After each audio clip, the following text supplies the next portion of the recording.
भगवान श्री कृष्ण जब माता देवकी और पिता वसुदेव को कंस के चंगुल से छुड़ाने गए, तब उनकी उम्र 14 वर्ष थी।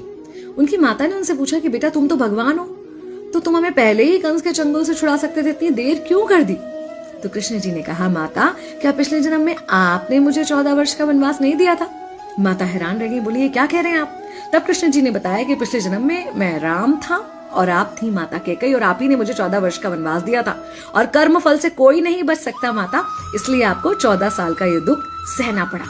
तब आश्चर्यचकित होते हुए माता ने पूछा, तो फिर यशोदा पिछले जन्म में कौन थी? कृष्ण जी ने बताया, वो थी माता कौशल्या, जो 14 साल तक अपने पुत्र से अलग रही थी। उन्होंने उस दुख को सहा था, इसलिए इस जन्म में 14 साल मैं उनके पास रहा और मेरे साथ रहने का, माता और पुत्र के प्रेम का सुख उन्हें मिला। कहने का मतलब यह है कि कर्म फल से ना उस युग में कोई बचा था, ना आज कोई बचेगा।